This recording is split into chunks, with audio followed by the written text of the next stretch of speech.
लोक कला केंद्र के प्रस्तुति। बाबा ने चलियो हमरो अपन नगरी। एखन अहाँ सुनि रहल छी लोक कला केंद्र के प्रस्तुति।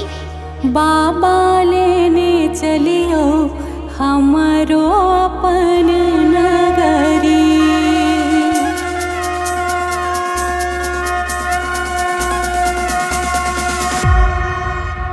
अपन नगरी हो कैलाश पुरी।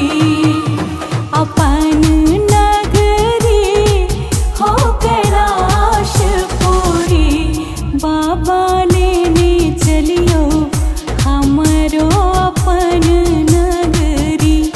बाबा लेने चलियो हमरो अपन नगरी। लोक कला केंद्र के प्रस्तुति।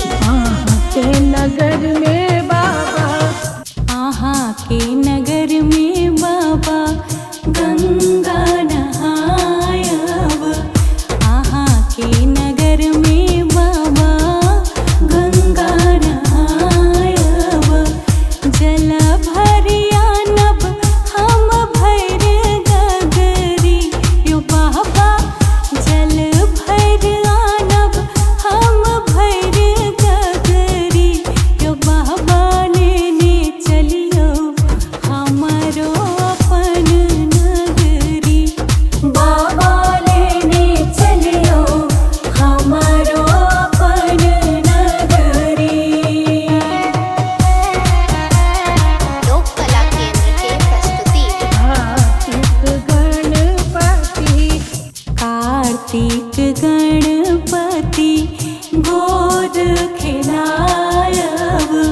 कार्तिक गणपति गोद खिलायब। भांग पिसब हमरा गड़ी रगड़ी। यो दानी भांग पिसब हमरा गड़ी रगड़ी। यो बाबा लेने चलियो हमरो अपन नगरी।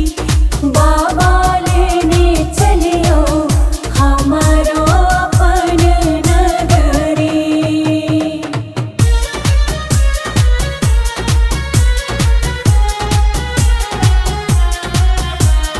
लोक कला केंद्र के प्रस्तुति। साँझ सवेरे बाबा, ओ सांझ सवेरे बाबा झांकी निहारब। सांझ सवेरे